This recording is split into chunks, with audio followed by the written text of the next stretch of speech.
As funções do ego. O significado do termo ego aparece na literatura psicanalítica de uma forma algo ambígua e pouco uniforme entre os distintos autores, podendo por isso causar algum tipo de confusão conceitual. Esse clima algo confusional pode ser exemplificado com 4 situações. 1. Alguns desses autores utilizam a escrita minúscula ego para designar essa conhecida instância psíquica e reservam a grafia ego com a letra E maiúscula para indicar o que atualmente se entende por self. 2. Os psicanalistas da escola francesa de psicanálise, que tem uma larga produção e divulgação no mundo psicanalítico, costumam empregar 2 termos em relação ao ego. Um é G, que designa mais especificamente o ego como uma instância psíquica encarregada de funções. O outro é moi, que se refere mais precisamente a uma representação da imagem que o sujeito tem de si mesmo, logo do seu sentimento de identidade. E 3, o próprio Freud, ao longo de sua obra, empregava no original alemão tanto a expressão das Ich, geralmente com o acima mencionado conceito de Je, como também usava Selbst, com significado de si mesmo. Porém, às vezes ele usava-os indistintamente, o que veio a aumentar a imprecisão conceitual. 4. É útil estabelecer uma diferença conceitual e semântica entre ego e self. Self. Até algum tempo, as palavras ego e self eram usadas de forma indistinta, e se bem que ainda persiste uma certa superposição e indiscriminação conceitual entre ambas, agravada por eventuais falhas de tradução nos textos que estudamos, a partir de Hartmann, 1947, é que foi possível estabelecer uma distinção.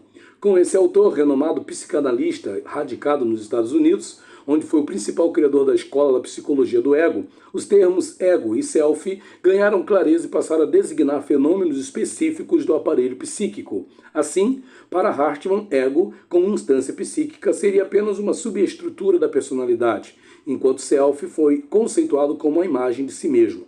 E seria composto de estruturas entre as quais não somente consta o ego, mas também o id, o superego e inclusive a imagem do corpo, ou seja, a personalidade total. Com outras palavras, pode-se dizer que esse autor postulou uma diferenciação entre ego-função, uma subestrutura da personalidade, ou instância psíquica, de ego-representação, que alude à imagem de si mesmo ou do self. Ambos os aspectos são indissociados e criam um paradoxo conceitual pelo fato de que, embora o self seja mais abrangente e amplo do que o ego, ele está representado como que contido e fotografado dentro deste último. Na obra de Hartmann, a ênfase predominante é no ego-função, enquanto na de Lacan, a prioridade cabe ao ego-representação. Voltando ao ego, um outro aspecto que merece ser considerado é que as funções do ego variam fundamentalmente de acordo com as respectivas etapas evolutivas do desenvolvimento mental e emocional da criança. Assim, em um enfoque evolutivo, cabe discriminar as seguintes transformações que o ego sofre. 1. Não haveria ego no recém-nascido. Segundo a concepção de Freud, no início tudo era id, razão pela qual ele criou os conceitos de autoerotismo e narcisismo primário, e fez a célebre postulação de que o ego, antes de tudo, é corporal.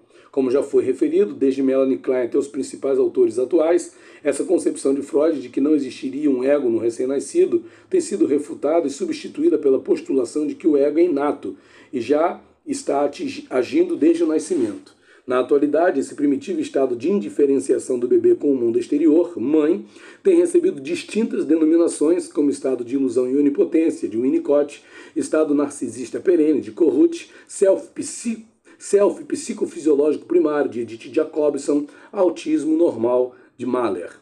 Segundo, ego arcaico. 2. Ego arcaico ou incipiente. Também denominado por Freud ego do prazer puro, no qual já existe alguma interação com o mundo exterior, embora com uma total indiscriminação entre o eu e o não eu.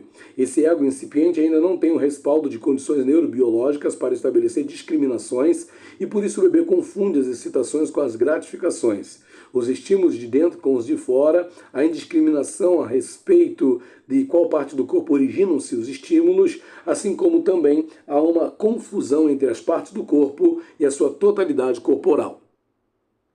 A terminologia de Freud de ego do prazer puro também costuma aparecer frequentemente nos textos psicanalíticos com a denominação de ego prazer purificado, nome que se justifica pelo fato de que nessa fase o ego da criança purifica-se ao expelir, projetar todo o desagradável para fora, enquanto retém para si, introjeta tudo que lhe é agradável.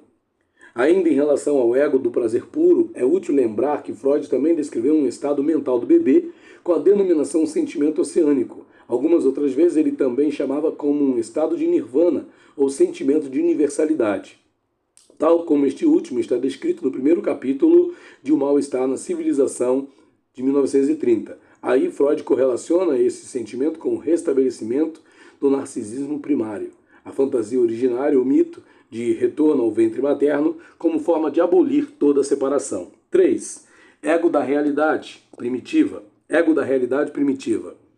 Também aparece traduzido por ego-realidade do início, termo que era bastante empregado por Freud nos primeiros tempos, porém que aos poucos foi desaparecendo. Creio que pelo fato de que, em uma sucessiva adaptação à realidade exterior, ele designa não mais do que uma transição quase sempre inaparente entre a segunda etapa anterior, acima descrita, e a quarta etapa que se segue. Na vigência desse ego da realidade primitiva, ainda persiste uma forte indiscriminação entre o eu e o outro, da realidade exterior. Mas o processo de representações no ego, dos estímulos que procedem do ambiente externo, está em pleno andamento. 4. Ego da realidade definitiva. Nesse estágio, a criança está procurando reencontrar no exterior um objeto real que corresponda à representação do objeto primitivamente satisfatório e perdido, aí residindo o fator propulsor da prova da realidade. Assim, à medida que o ego vai evoluindo em um processo neurofisiológico de maturação, ele vai encontrando as necessárias condições para fazer a indispensável adaptação do princípio do prazer ao princípio da realidade, assim como a transição de um funcionamento baseado em um processo primário para o de um processo secundário, até alcançar a possibilidade de atingir o pleno uso das suas funções mais nobres. Ego-função. Conceitualmente, Freud definiu o ego como sendo um conjunto de funções de representações, de modo que os atuais autores costumam sintetizar tudo isso descrevendo dois tipos, o ego-função e o ego-representação, embora Freud não tenha especificamente usado essas denominações. É necessário consignar que entre o ego-função e o ego-representação se estabelecem relações permanentes, indissociadas e recíprocas, porém cada uma delas conserva sua especificidade e convém estudá-las separadamente. Ainda para fins pedagógicos, creio ser útil subdividir o ego-função naquelas funções que estão mais ligadas ao consciente, que se encarregam de promover um contato direto com a realidade ambiental exterior, e aquelas outras funções que se produzem mais precisamente na parte inconsciente do ego, como a seguir, ambas serão melhor discriminadas e explicitadas. Funções do ego consciente. Classicamente, a psicanálise sempre preocupou-se quase que unicamente com os conflitos que se processam no plano do inconsciente entre as pulsões e as defesas. No entanto, a contemporânea psicanálise vincular, além de continuar valorizando essa abordagem, também presta uma significativa importância a muitos dos aspectos do plano consciente.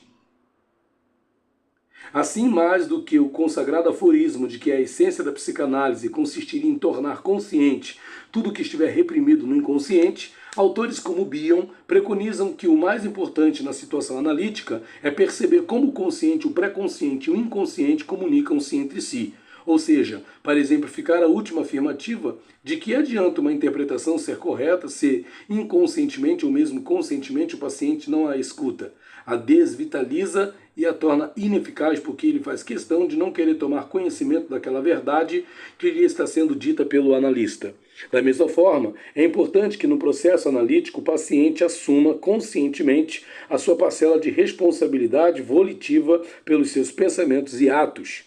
Essas funções egóicas, embora com evidentes implicações inconscientes, manifestam-se prioritariamente no plano do consciente. Estão muito ligadas aos órgãos dos sentidos.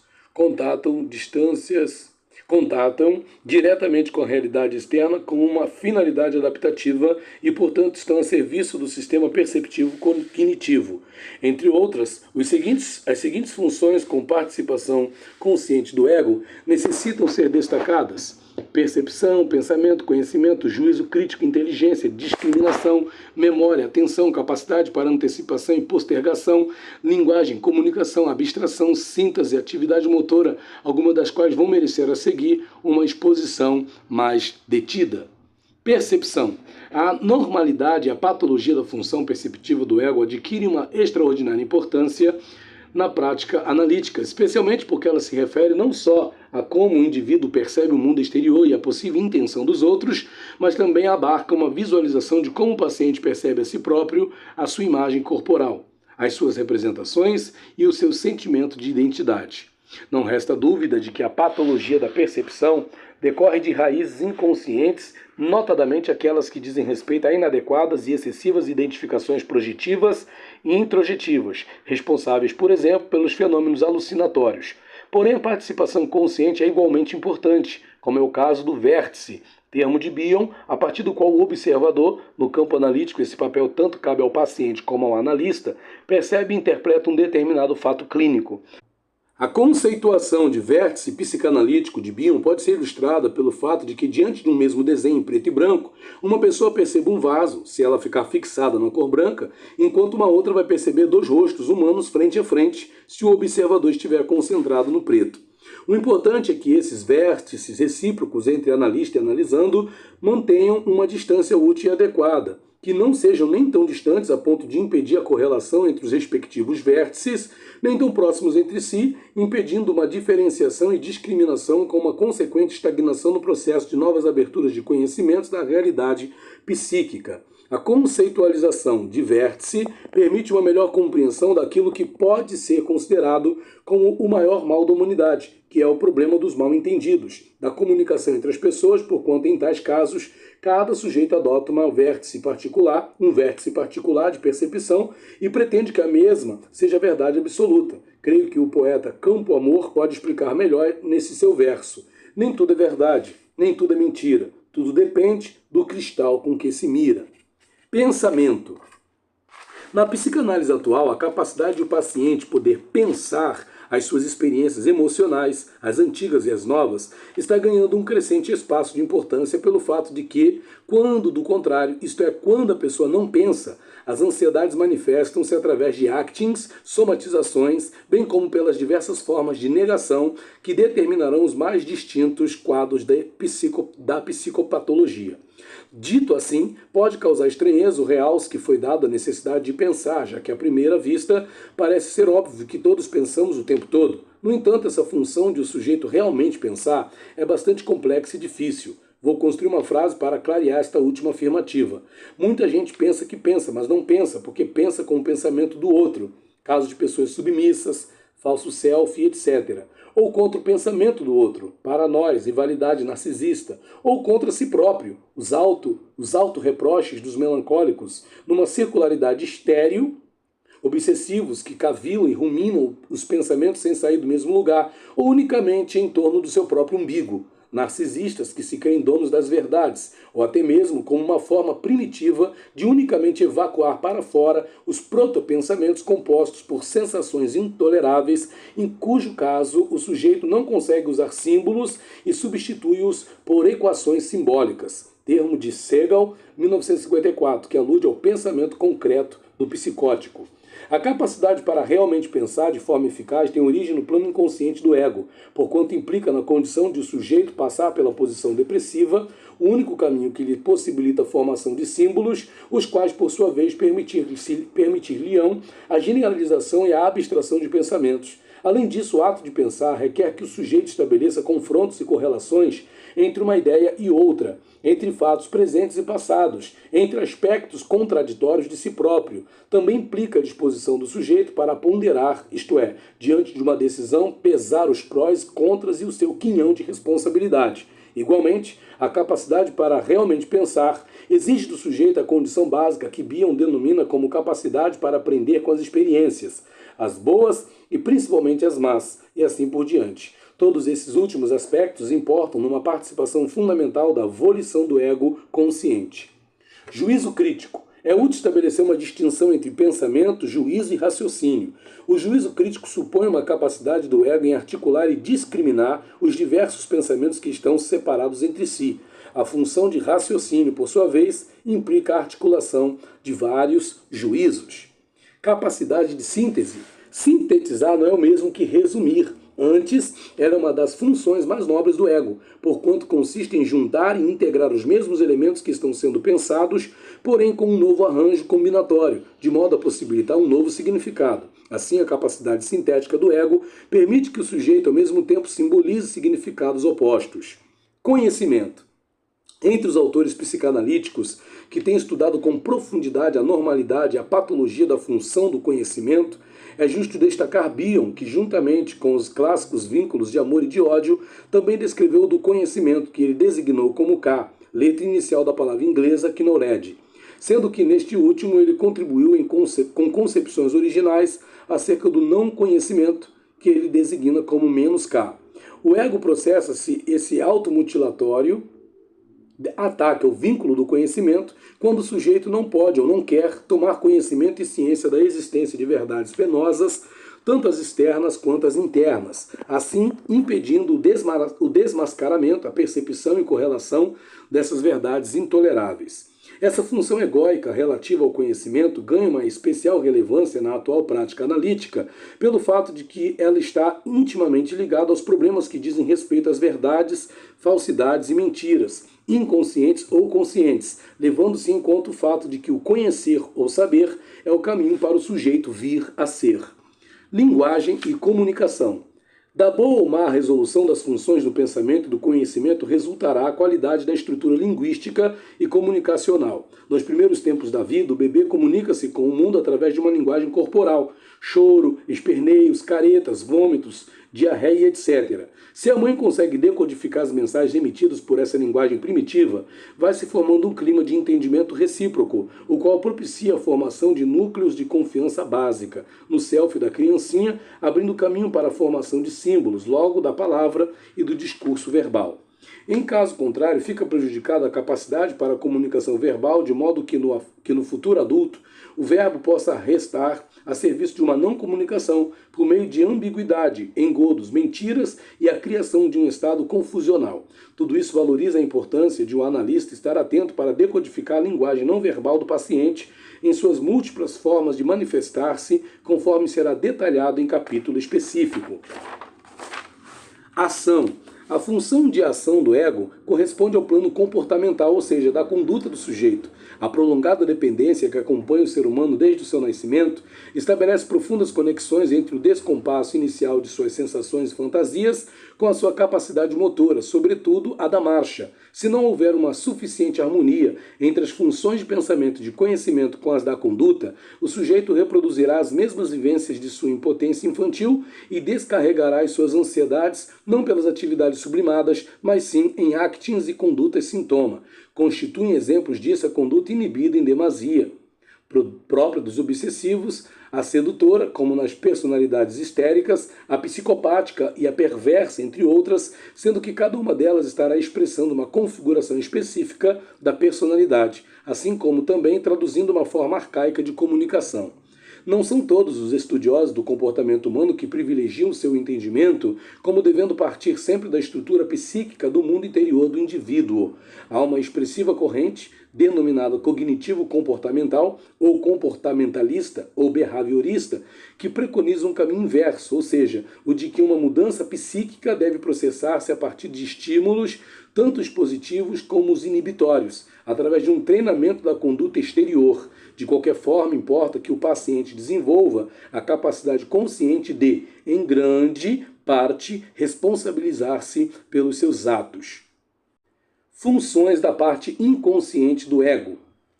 Formação de ansiedades ou angústias. É de consenso entre os psicanalistas o princípio de que o bebê sofre de ansiedade desde o seu nascimento. Segundo muitos autores, como Bion, originam-se desde a gestação. Apesar de a ciência psicanalítica ainda não dispor de um método científico de registro de mensuração das aludidas ansiedades, é inegável que a sua presença é confirmada por fatos objetivos. Assim, a simples observação de qualquer bebê mostra-nos o quanto ele oscila entre uma serena expressão de um completo bem-estar para a de um intenso sofrimento, o qual fica traduzido, entre outros sinais, por um indiscutível rito doloroso. As ansiedades podem ser descritas a partir de distintos referenciais. Assim, ao longo de sua obra, Freud, partindo de um ponto de vista econômico e adaptativo, descreveu dois tipos de ansiedade: a angústia automática e a angústia sinal. A primeira corresponde a um excesso de estímulos que o ego não tem condições de processar e por isso reprime-os, de onde resulta o surgimento da ansiedade decorrente de um represamento de desejos, fantasias, sentimentos e etc. Essa concepção econômica de origem de ansiedade tinha caído em certo desuso, porém volta a ganhar crédito para explicar as neuroses traumáticas e as neuroses atuais. Por sua vez, a conhecida angústia sinal, descrita a partir de 1926 em Inibição, Sintoma e Angústia, ao contrário da anterior, é concebida como sendo um sinal que o ego emite diante de uma ameaça e só então é que vai processar-se a repressão. Do ponto de vista da origem, funcionamento e significado da ansiedade, cabe historiar também as seguintes concepções de Freud: angústia de nascimento, inicialmente foi concebida nos termos descritos por Oranque. Angústia de desamparo, o termo original em alemão é Hilflosigkeit, tem o significado de uma sensação de terrível desvalia e abandono. Deriva da incapacidade de o ego processar os traumas psíquicos e pode ser considerada como a prototípica de todas as demais angústias. Angústia de perda, separações, angústia da perda do amor dos pais, angústia de castração, diretamente ligada ao conflito edípico e estabelece um limite para o crescimento genital, angústia de culpa e medo diante do superego, ameaça de punição caso houver transgressão do código de valores por ele imposto à criança, angústia devido à presença do instinto de morte, determina o masoquismo autodestrutivo. Para Melanie Klein, a partir de uma perspectiva pulsional, a angústia manifesta-se por três modalidades. A persecutória corresponde à posição esquizoparanoide e supõe a existência de um primitivo superego cruel que ameaça com o aniquilamento do ego. A depressiva corresponde à posição depressiva, vem acompanhada de um necessário sofrimento psíquico e representa uma ameaça ao aniquilamento dos bons objetos internos. E a confusional, entre as duas anteriores, e forma-se a partir de um fracasso do processo normal de dissociação do amor e do ódio do objeto bom e do mal. Em decorrência, o ego apela para um excessivo uso de identificações projetivas. Baseado nessas premissas, Melanie Klein descreve a ansiedade de aniquilamento ou de desintegração, na qual tanto o ego como os objetos sentem-se ameaçados de uma destruição. Bion acompanha as conceituações de Melanie Klein e também descreve a angústia que ele denomina terror sem nome, porquanto corresponde a uma terrível ansiedade de aniquilamento que ficou representada no ego em uma época anterior à formação das palavras e por isso o paciente não consegue verbalizá-las. De um ponto de vista clínico, Bion acentua a possibilidade de que muitas vezes uma angústia catastrófica, forte sofrimento psíquico em um estado de confusão, depressão, sensação de estar perdido e piorando e etc. surge no curso da análise, quando importantes mudanças psíquicas estão começando a acontecer no paciente.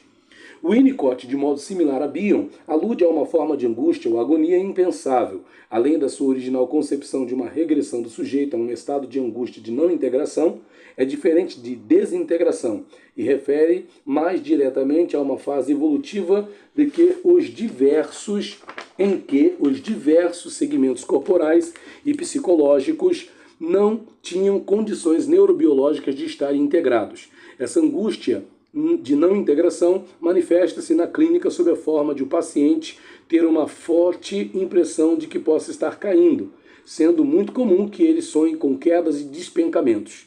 Lacan acrescenta um enfoque original em alguns aspectos do surgimento da angústia, como é o caso daquela que acompanha o sujeito, que, quando ainda fixado na etapa do espelho, sente-se alienado na imagem do outro e angustia-se ante a sensação de que não vai conseguir recobrar a própria autoimagem. Da mesma forma, Lacan aponta para a angústia que resulta do medo do indivíduo não conseguir ser o desejo do outro.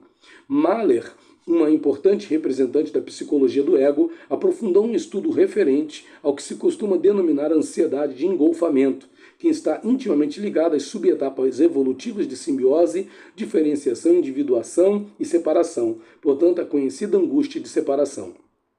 Esta compacta síntese permite depreender a crucial importância que a gênese, função e significação de cada angústia em separado, vista por distintos enfoques, representa para a compreensão psicanalítica. Mecanismos de defesa do ego. Sob este título, designam-se os distintos tipos de operações mentais que têm por finalidade a redução das tensões psíquicas internas, ou seja, das ansiedades. Os mecanismos de defesa processam-se pelo ego e praticamente sempre são inconscientes. Se admitirmos a hipótese de que a ansiedade está presente desde o nascimento, como muitos autores postulam, teremos que aceitar a convicção de que o rudimentar ego do recém-nascido está pugnando para livrar-se dessas angústias penosas e obscuras. É óbvio que quanto mais imaturo e menos desenvolvido estiver o ego, mais primitivas e carregadas de magia serão as defesas. Pode-se dizer que o mecanismo fundamental do ego é o de rejeitar de qualquer forma, através da utilização das múltiplas formas de negação, a vivência e a tomada de conhecimento de tais experiências emocionais ansiogênicas. As formas mais primitivas de negação alicerçadas em uma onipotência mágica são as seguintes. A forma extrema de negação mágica onipotente própria dos estados psicóticos é denominada forclusão, conceito forjado por Jacques Lacan para designar um mecanismo específico da psicose através do qual se produz a rejeição de um significante fundamental para fora do universo simbólico do sujeito, ou repúdio. Trata-se de uma denominação de Lacan e corresponde ao original conceito de Weber-Funk de Freud, e consiste em fazer uma negação extensiva à realidade exterior e substituí-la pela criação de uma outra realidade ficcional. O melhor modelo está contido no conhecido modelo que Freud descreveu como uma gratificação alucinatória do seio, quando por algum tempo possível a criança substitui o seio ausente da mãe pelo próprio polegar. B. Uma outra forma de negação em nível de magia, porém de menor gravidade que a forclusão psicótica, por ser mais parcial e estar encapsulada em uma só parte do ego, é aquela que foi descrita por Freud como Verleumdung, Verleumdung, e que conhecemos como renegação, ou por um desses nomes, denegação, recusa, desestima, desmentida.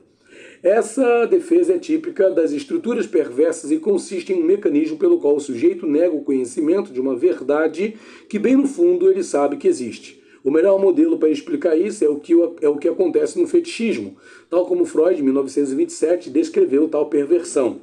O sujeito sabe que a mulher não tem pênis. No entanto, para negar a sua fantasia de que esta falta deve-se a uma castração que de fato tenha ocorrido, ele renega a verdade com um pensamento tipo, não é verdade que a mulher não tem pênis, e reforça essa falsa crença com a criação de algum fetiche, como pode ser uma adoração por sapatos, etc. C. A negação que acompanha a posição esquizoparanoide, ou seja, aquela que é resultante da combinação de uma onipotente capacidade do ego, do sujeito, de fazer dissociações das pulsões, dos objetos, dos afetos, de partes do próprio ego, seguidas de projeções sobre um ponto objeto, identificações projetivas para dentro de algo ou alguém, de introjeções, é uma forma de incorporar tudo que puder contrarrestar o mal que a criança sente como estando dentro de si, e de idealizações de si próprio ou de outros, como uma maneira de evitar sentir a sensação de desamparo e impotência. D. À medida que o ego for evoluindo e amadurecendo neurobiologicamente, ele começa a empregar defesas menos arcaicas, como é o uso do deslocamento, anulação, isolamento, regressão e transformação ao contrário. Essas defesas são típicas dos quadros obsessivos, compulsivos e fóbicos, o que não quer dizer, é claro, que elas não estejam presentes em outras situações caracterológicas e psicopatológicas. E, por sua vez, um ego mais amadurecido tem condições de utilizar defesas mais estruturadas, como são a repressão, a formação reativa, a racionalização e a sublimação, entre outras mais. Freud, em grande parte, centralizou a psicanálise em torno da repressão, ou recalcamento, que no original ele denominava Verdraugung, sempre presente nas estruturas histéricas. É útil deixar bem claro que todos esses mecanismos defensivos são estruturantes para a época do seu surgimento. No entanto, qualquer um deles, se for utilizado pelo ego de forma indevida ou excessiva, pode vir a funcionar de um modo desestruturante. Pode servir como exemplo a utilização da identificação projetiva. Ela tanto pode servir como um sadio meio de colocar-se no lugar do outro, empatia, como também pode ser a responsável pelas distorções psicóticas no campo das percepções. Por outro lado, a importância dos mecanismos de defesa pode ser medida pelo fato de que a modalidade e o grau do seu emprego diante das ansiedades é que vai determinar a natureza da formação, a normalidade ou patologia das distintas estruturações psíquicas. Identificação projetiva. A importância que o fenômeno do mecanismo da identificação projetiva representa para a teoria técnica e clínica, reconhecida por todas as correntes psicanalíticas da atualidade, justifica que nos alonguemos um pouco mais na sua conceituação de como ela aparece indiretamente em Freud e diretamente em Klein e Bion.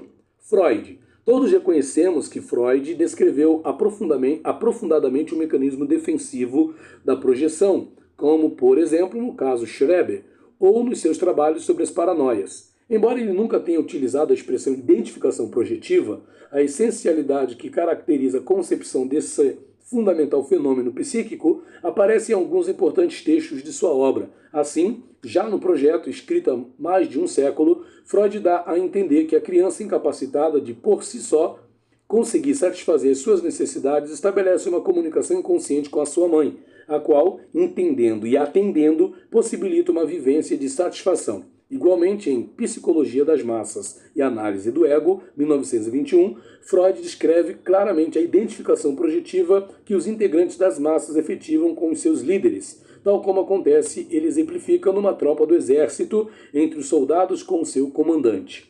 Melanie Klein.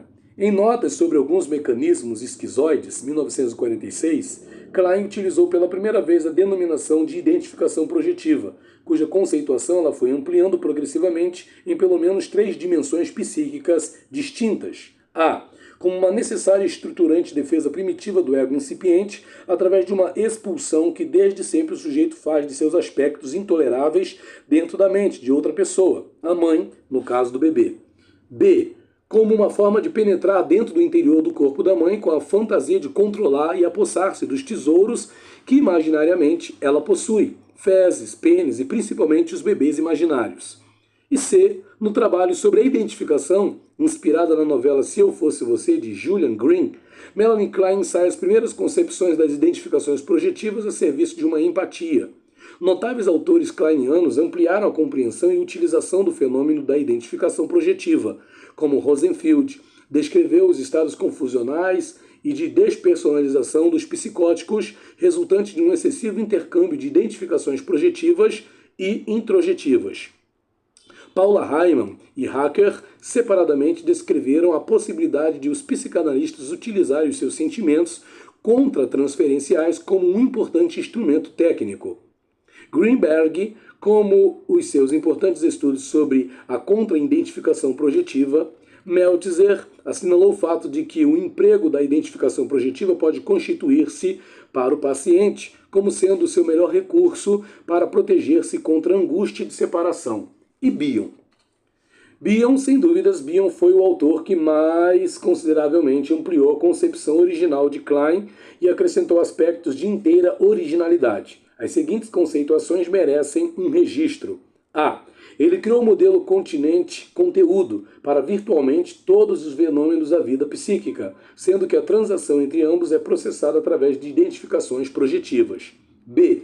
Bion considera 2 tipos de identificação projetiva, uma que ele denomina como realista, estruturante e indispensável para enfrentar a realidade, e outra denominada como excessiva, que se caracteriza tanto por um excesso quantitativo, como também pelo excesso qualitativo, devido às características da ilusória força mágica da onipotência e de uma fragmentação dos aspectos do self que são projetados. C.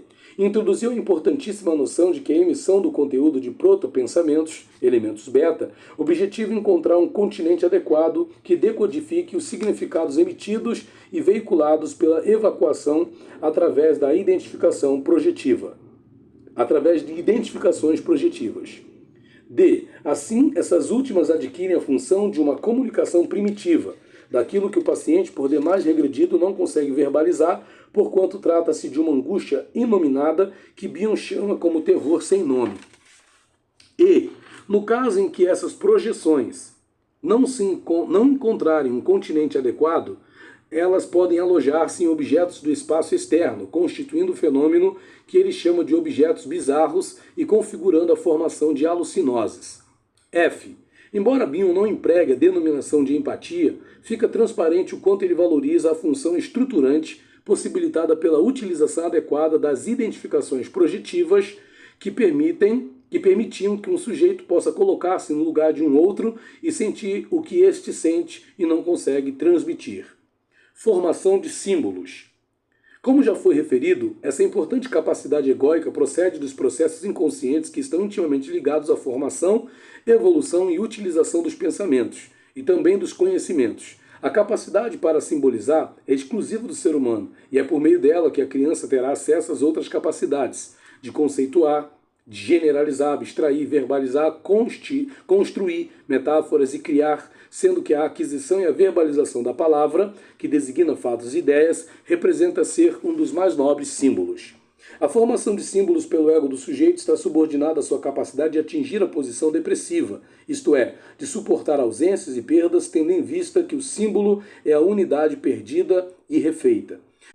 No entanto, esse reencontro unificador não deve ser nos moldes originais, do tipo de uma regressão a uma primitiva unidade simbiótica fusional com a mãe, mas sim do reencontro de um mesmo com um diferente, de modo que na situação psicanalítica, simbolizar consiste em captar o sentido em um outro nível de forma a emprestar um novo significado. São os símbolos que permitem que um todo seja reconhecido nas partes fragmentadas e dispersas, assim como também em um caminho inverso, eles possibilitam que a partir de um todo venha-se a descobrir as partes. Um bom exemplo da capacidade de formação de símbolos pode ser dado pelo jogo do carretel, aquele que o netinho de Freud usava como uma forma de enfrentar a angústia de separação com a sua mãe, simbolizando-a no carretel, fazendo-a desaparecer e reaparecer com as respectivas exclamações de forte e da. Identificações, sentimento de identidade. A aquisição de um sentimento de identidade coeso e harmônico resulta do reconhecimento e da elaboração das distintas identificações parciais que desde os primórdios foram se incorporando no sujeito pela introjeção do código de valores dos pais e da sociedade. Esse processo complica-se na medida em que cada um dos pais modeladores da identificação do filho, por sua vez, também está identificado com aspectos parciais ou totais dos seus respectivos pais, num importante movimento transgeracional que muitas vezes atravessa sucessivas gerações da transmissão dos mesmos valores, formadores da identidade, tanto a individual como a grupal e social. A identificação é um processo ativo do ego inconsciente do indivíduo e consiste em que este venha a tornar-se idêntico a um outro. De acordo com a etimologia, identificar é o mesmo que tornar idem, ou seja, igual. Há muitas formas de como processa-se a identificação. Inicialmente, é útil fazer uma distinção entre proto-identificação e identificação propriamente dita. As primeiras são de natureza mais arcaica e configuram-se por uma das 4 modalidades seguintes. Adesiva, tal como foi descrito por Bick na sua concepção de pele psíquica, 1968, e por Meltzer, quando alude aos pseudópodos mentais, 1975, que consiste no fato de que a criança ainda não se desgrudou da mãe, e nesse caso, ter a mãe é o mesmo que ser a mãe. Portanto, há uma fusão e não se forma uma identificação acompanhada com uma necessária individuação. Especular. A criança comporta-se como se fosse uma mera imagem que somente reflete os desejos da mãe ou vice-versa. Encara os outros como se estes fossem um simples prolongamento de si próprio. Adictiva. Decorre da anterior e consiste em que, devido à falta de figuras solidamente introjetadas, o indivíduo fica sem identidade própria e por isso ele fica adicto a certas pessoas que o completam e complementam. Imitativa. Na evolução normal, essa forma é um primeiro passo para a construção de uma identidade sadia. No entanto, muitas vezes pode constituir-se como uma forma permanente de personalidade que cabe chamar de camaleônica, porquanto esse sujeito não faz mais do que se adaptar, na verdade, submeter-se aos diferentes ambientes. Já as identificações propriamente ditas resultam de um processo de introjeção de figuras parentais dentro do ego, sob a forma de representações objetais, e no superego o que pode ocorrer por uma das seguintes formas. Com a figura amada e admirada, é a forma que constitui as identificações mais sadias e harmônicas. Com a figura idealizada, costuma ser frágil, custa ao sujeito o preço de um esvaziamento de suas capacidades e uma pequena tolerância às decepções. Com a figura odiada, configura o que se conhece como identificação com o agressor. com a figura perdida. É a base dos processos depressivos, inclusive nos quadros melancólicos, segundo o mecanismo identificatório que está contido na célebre afirmativa de Freud, 1917, de que a sombra do objeto recai sobre o ego, com a figura que na realidade ou fantasia foi atacada. Para esta última situação, propõe a denominação de identificação com a vítima. Nestes casos, é comum que persista a presença de um mesmo aspecto da vítima, como pode ser um sintoma, valor, maneirismo, etc., com os valores que lhe foram impostos pelos pais, na base do tu vais ser igual à louca da tia Maria. A identificação também pode resultar das cargas de identificações projetivas, pelas quais o sujeito que não consegue conter dentro de si próprio os seus aspectos sentidos, como maus, mas também podem ser os bons, projeta-os dentro dos outros, que então passam a ser sentidos como idênticos a ele. Depois, esses mesmos aspectos projetados são introjetados e incorporados. De forma resumida, podemos dizer que o verbo identificar pode ser conjugado em 3 planos do psiquismo. Na voz ativa, o sujeito identifica algo ou alguém. Na voz passiva, ele foi identificado com e por alguém. E na voz reflexiva, o sujeito identifica-se com um outro. A aquisição do sentimento de identidade processa-se em vários planos, como de gênero, sexual, social, profissional e etc. E forma-se a partir das múltiplas e variadas identificações, parciais ou totais, idealizadas, denegridas, deprimidas, persecutórias ou admiradas, sadias e estruturantes, patogênicas e desestruturantes, etc. O sentimento de identidade sofre contínuas e sucessivas transformações ao longo da vida de cada indivíduo, notadamente na época atual da aldeia global, em que as mudanças sociopolíticas e econômicas processam-se com uma velocidade vertiginosa. No entanto, por maiores que sejam as transformações, elas sempre conservam algumas invariantes essenciais, de modo que, independentemente das variações temporais, espaciais e sociais, segundo Greenberg, 1971, a integração destes 3 últimos vínculos é que constitui o sentimento de identidade. O sujeito continua sendo basicamente idem, isto é, o mesmo. Da mesma forma, é inerente ao sentimento de identidade o constante questionamento do sujeito quanto a quem ele realmente é, como ele autorrepresentasse, quais são os papéis e lugares que ele ocupa nos vínculos grupais e sociais, quem ele quer vir a ser e de como ele é visto pelos demais. Da mesma forma, é inerente ao sentimento de identidade o constante questionamento do sujeito quanto a quem ele realmente é, como ele autorrepresentar-se, quais são os papéis e lugares que ele ocupa nos vínculos grupais e sociais, o que e quem ele quer vir a ser e de como ele é visto pelos demais. Existe uma larga gama de transtornos do sentimento de identidade, desde as normais, que acompanham as crises vitais, como pode ser exemplificado com as transformações próprias da adolescência, até as formas patológicas, como são aquelas que aparecem em pessoas impostoras, geralmente psicopatas, que impõem aos outros uma falsa identidade, em portadores de um falso self, conforme Nicot, nos casos de uma difusão de identidade, tal como Kemberg descreve em pacientes borderline, etc. No processo psicanalítico, mercê das profundas mudanças nas relações intraobjetais, o paciente adquire condições para refazer o seu sentimento de identidade. Esses períodos da análise costumam vir acompanhados de uma intensa dor psíquica e podem constituir aquilo que Bion denomina mudança catastrófica, que, entre outras manifestações mais, transparece uma confusão do senso de identidade. Além disso, o sofrimento psíquico que acompanha a reconstrução do sentimento de identidade também se deve ao fato de que, para dizer sim ao seu ego, o sujeito deve ter adquirido condições para dizer não aos seus objetos internos opressores.